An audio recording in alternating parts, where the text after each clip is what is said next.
स्वागत है आपका हमारे खास कार्यक्रम में। मैं हूं आपके साथ गुंजन। रामनगरी अयोध्या में भव्य मंदिर निर्माण का काम तेजी से चल रहा है। 22 जनवरी 2024 रामलला की प्राण प्रतिष्ठा की संभावित तारीख है। हालांकि भव्य राम मंदिर के साथ साथ बाकी चीजों पर भी फोकस किया जा रहा है ताकि भगवान श्री राम के जीवन से संबंधित बातों को श्रद्धालु आसान रूप से जान सके। इसी के तहत राम स्तंभ लगाने की योजना भी है। पहले राम स्तंभ की तस्वीरें सामने भी आ चुकी हैं। ये स्तंभ कहां लगेंगे, उन पर क्या अंकित होंगे, इस सब के बारे में विस्तार से आप जान लीजिए।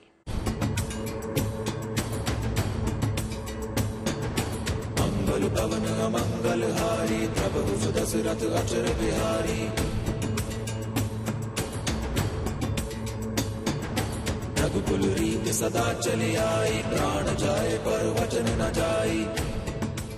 भगवान श्री राम की जन्मस्थली अयोध्या, जहां भव्य मंदिर आकार ले रहा है। राम मंदिर निर्माण का काम तेजी से चल रहा है।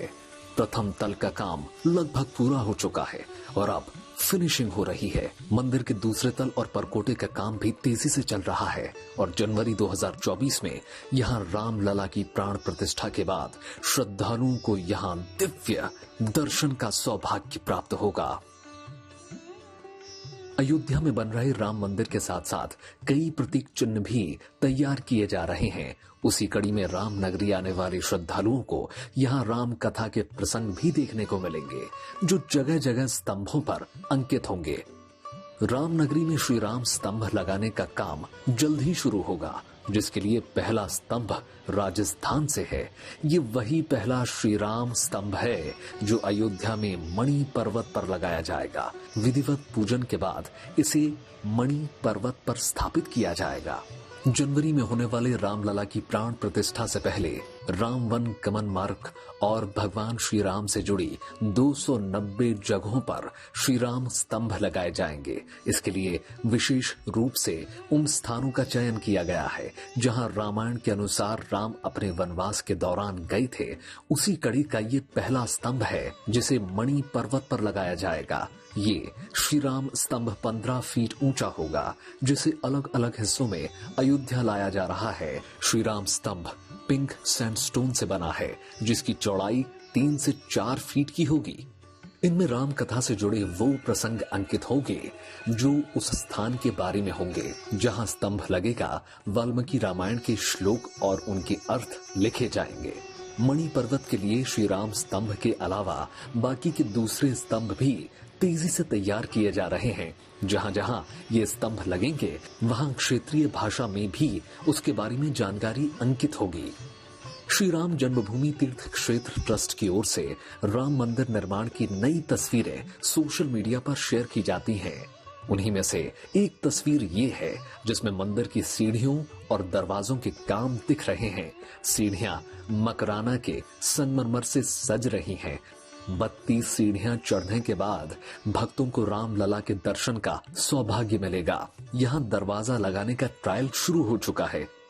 3 मंजिला राम मंदिर में कुल 42 दरवाजे लगने हैं। हर तल पर 14 दरवाजे लगाए जाने हैं। अभी भूतल के दरवाजों की टेस्टिंग शुरू की गई है। भूतल का काम करीब पूरा हो चुका है। अब फिनिशिंग का काम हो रहा है। गर्भगृह और परिक्रमा पथ के फर्श पर संगमरमर बिछाने का काम भी पूरा हो चुका है। इसके साथ ही लाइटिंग का काम भी चल रहा है, जो दिसंबर तक पूरा हो जाएगा। 22 जनवरी को राम मंदिर में रामलला की प्राण प्रतिष्ठा संभावित है। उसको देखते हुए सभी काम तेजी से पूरा किया जा रहा है। अयोध्या से शिल्पी सेन के साथ bureau report, good news today. Ramlala के विराजमान होने से पहले अयोध्या के कायाकल्प की तैयारी जोर शोर से जारी है। मंदिर निर्माण से लेकर श्रद्धालुओं की सहूलियत तक के लिहाज से तेजी से काम किया जा रहा है। इसी कड़ी में अब सरयू तट से सीधे राम जन्मभूमि मंदिर तक पहुंचने के लिए भ्रमण पथ बनने जा रहा है। बिल्कुल काशी विश्वनाथ मंदिर की तर्ज पर अब श्रद्धालुओं को सरयू तट में स्नान के बाद सीधे मंदिर में रामलला के दर्शन का लाभ मिलेगा। इस नए पथ के निर्माण से न केवल श्रद्धालुओं को भीड़ से राहत मिलेगी, बल्कि समय की भी बचत होगी।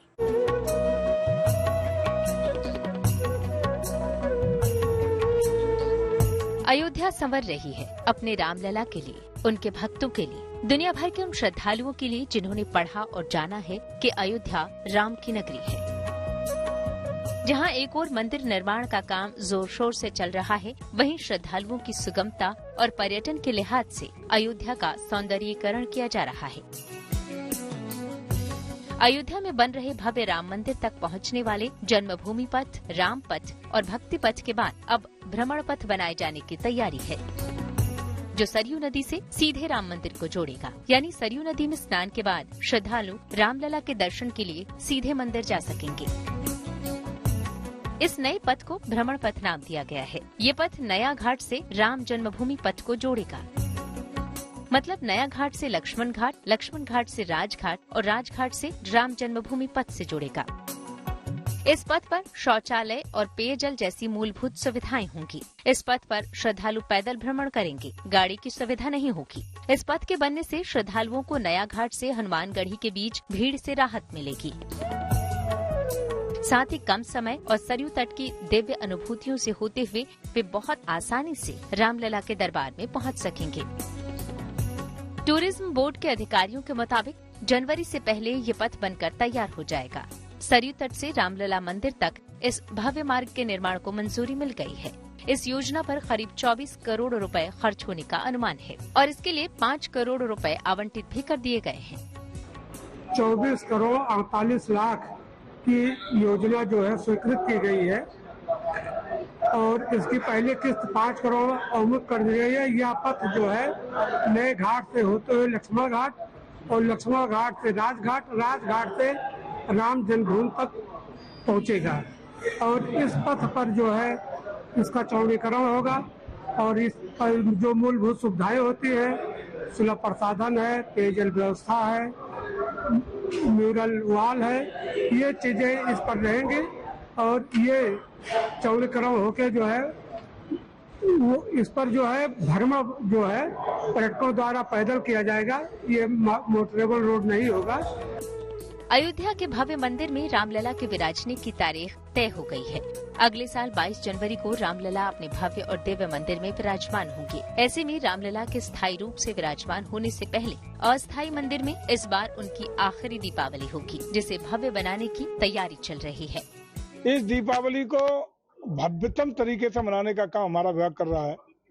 17.5 लाख के लगभग दिए पिछले साल हम लोगों ने जला करके Guinness book of world record में नाम दर्ज कराने का काम किया था। अपना ही रिकॉर्ड इस बार हम तोड़ेंगे। अपना ही रिकॉर्ड तोड़ते हुए 21 लाख दिए इस बार जलाने का काम करेंगे और यही नहीं करेंगे, उससे पहले भव्य अयोध्या, दिव्य अयोध्या, अलौकिक अयोध्या और विश्व स्तरीय नगर अयोध्या को बनाने के लिए प्रदेश सरकार, भारत सरकार के करीब करीब सभी विभाग अपनी अपनी योजनाओं को धरातल पर उतारने का युद्ध स्तर पर काम कर रहे हैं। मतलब अपने मंदिर में रामलला के विराजमान होने की तारीख को यादगार बनाने की पूरी तैयारी है। केंद्र सरकार से लेकर राज्य सरकार तक कोई कोर कसर नहीं छोड़ना चाह रहा। कोशिश यही कि देश और दुनिया के लाखों श्रद्धालु जब रामलला के अपने भव्य मंदिर में विराजमान होने के साक्षी बने और उनके दर्शन के लिए उनके धाम आए तो उन्हें कोई असुविधा न हो। राम नगरी राम में नजर आए। Bureau report, good news today. Ayodhya में राम मंदिर निर्माण के साथ साथ प्राचीन विरासतों को सहेजने का काम भी चल रहा है। ऐतिहासिक इमारतों से लेकर कुंड और मठ मंदिरों के जीर्णोद्धार भी हो रहे हैं। मतलब ये है कि जब आप रामनगरी पहुंचेंगे तो वहां न सिर्फ भव्य राम मंदिर के आपको दर्शन होंगे, बल्कि कई खास स्थल नए रूप में भी आपको देखने को मिलेंगे।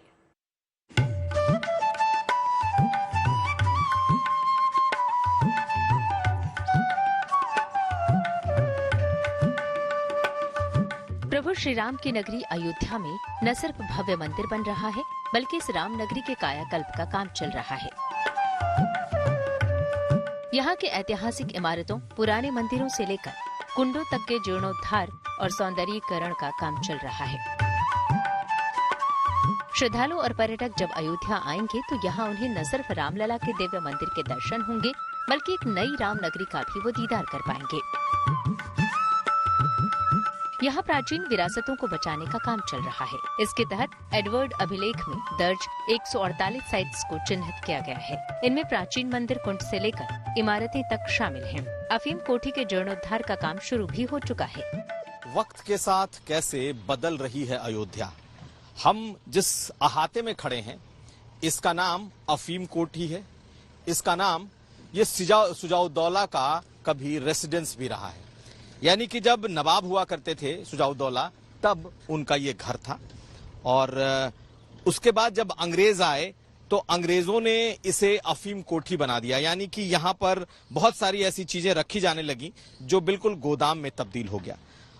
100 वर्षों से ज्यादा हो चुका है जब से ये पूरा का पूरा ये जो घर है ये जीर्ण शीर्ण हालत में है, लेकिन अब इसकी सूरत बदल रही है। और आप देखें इसमें काम लगा है और जयपुर और हरियाणा की कंपनियां इसे पुराने स्वरूप में लौटा रही हैं। सिर्फ ये एक ऐसा घर नहीं है या ये एक ऐसी इमारत नहीं है, बल्कि अयोध्या में 37 ऐसी इमारतें और मंदिर हैं जिसका पुराने स्वरूप में ही जीर्णोद्धार चल रहा है। अयोध्या की पुरानी विरासतों के जीर्णोद्धार के तहत कुंडों के कायाकल्प का काम भी चल रहा है, जिनमें से 5 कुंडों का काम पूरा भी हो चुका है, जिसका 100 ईयर से अधिक हो चुका है। किसी का 200 साल भी है, किसी का 300 साल भी है। हम लोगों ने सबको सेलेक्ट किया क्योंकि हमें प्राचीन विरासत को बचाना भी है, वो सबसे महत्वपूर्ण है। और भी जो हमारे यहाँ जो भवन थे, अफीम कोठी का भवन था, वहाँ पे और कुछ महल थे, उसको भी हम लोगों ने रेनोवेशन का प्लान बनाया है और उसी मटेरियल से चूना सुर्खी का और पूरा टेक्नोलॉजी विकसित किया गया है। काफ़ी बड़े स्तर पर यहाँ काम चल रहा है और साथ साथ 37 मंदिरों का प्रोजेक्ट पर्यटन डिपार्टमेंट ने सैंक्शन कर दिया है। उस ऑन बोर्ड भी हो गया, काम शुरू हो गया है और हम लोग उसको तीव्र गति से काम संचालित कर रहे हैं। गणेश कुंड जो कभी वीरान सा नजर आता था, अब एक अलग स्वरूप में दिख रहा है। ये कुंड दरअसल माने जाते हैं, इनका एक पौराणिक महत्व है और एडवर्ड जो कि कभी इस फैजाबाद के डीएम हुआ करते थे 1905 के आसपास, उनके अभिलेखों में 100 से ज्यादा कुंडों का वर्णन है और उसमें से सरकार इस वक्त 35 कुंड पर काम कर रही है। और आप जिस तरीके से मेरे पीछे कुंड की ये तस्वीर देख रहे हैं, कुछ ऐसी ही तस्वीरें आपको आने वाले वक्त में यहाँ पाए जाने वाले तमाम उन पौराणिक कुंडों की दिखाई देगी। पहले बेहद ही जीर्ण शीर्ण या यूं कह लें महज एक तालाब की शक्ल में था, लेकिन रिसर्च और इतिहास को ढूंढते ढूंढते अब सरकार इन कुंडों के पुनर्निर्माण और इसको दोबारा से जागृत कर रही है। ठीक मणिपर्वत है इसके पीछे, जिसका अपना पौराणिक और धार्मिक महत्व है। प्राचीन मंदिरों का भी रामनगरी में कायाकल्प हो रहा है। उनमें से ही एक ये है राम जानकी गारापुर मंदिर, जहां दिन रात इसे सजाने संवारने का काम चल रहा है। अगर आप इस मंदिर को देखें तो ये मंदिर 150 साल से ज्यादा पुराना है। कभी किसी रजवाड़े की, कभी किसी बड़े जमींदार के घराने की ऐसे मंदिर हैं, लेकिन अब इसका जो रेनोवेशन है वो इस वक्त आप देखें, जिस सूरत में ये मंदिर रही होगी, जिस गारे और चूने की ये सुर्खी और चूने का मंदिर रहा होगा, कुछ उसी अंदाज में इसे दोबारा से इसको बनाया जा रहा है, इसका पुनरुद्धार किया जा रहा है। इस मंदिर का नाम क्या है और कब का है? राम जानकी गारापुर मंदिर इसका नाम है। पुराना नाम राम जानकी गारापुर मंदिर है। 1851 में इसका ईंटा में प्रमाण पाया जा रहा है, में है ईंट लिखा में प्रमाण पाया जा रहा है। और वर्तमान समय में इसका जो नाम है परमार्थ पीठम राम जानकी गारापुर धर्मादाय ट्रस्ट करके है। वर्तमान समय में इसका नाम है। इसके मान स्वामी श्रीनिवासाचार्य जी हैं।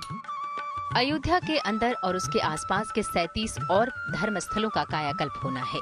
3 चरणों में ये काम पूरे किए जाएंगे।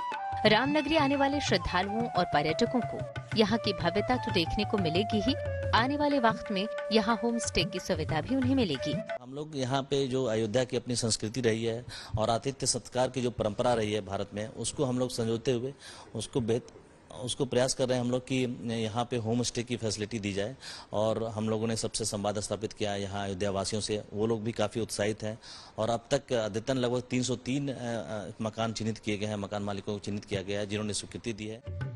साफ है कि अयोध्या के विकास के साथ साथ यहाँ श्रद्धालुओं और पर्यटकों की सुविधा को लेकर भी पूरा ध्यान रखा जा रहा है और जब वो यहाँ आएंगे तो एक शानदार और यादगार अनुभव लेकर वापस जाएंगे। अयोध्या से कुमार अभिषेक के साथ bureau report, good news today. Shri Ram जन्मभूमि मंदिर में रामलला की मूर्ति की प्राण प्रतिष्ठा की शुभ तिथि की घोषणा के बाद से पूरे संत समाज और राम भक्तों का उत्साह चरम पर है। खास करके संत समाज के लिए ये किसी उत्सव से कम नहीं, जब रामलला अपने बाल रूप में मंदिर में विराजमान होंगे। ऐसे में आज साधु संतों ने मंदिर जाकर वहां के निर्माण का जायजा लिया और सबने मंदिर की भव्यता की सराहना की। मंदिर ट्रस्ट के आमंत्रण पर करीब 200 साधु संत यहां पहुंचे। हर्ष और उत्साह से भरे इन संतों ने वहां की मिट्टी को माथे से लगाया और जय श्री राम का उद्घोष भी किया। चलिए इसी के साथ हमारी खास पेशकश में फिलहाल के लिए बस इतना ही, लेकिन अच्छी खबरों के लिए आप देखते रहिए गुड न्यूज टुडे।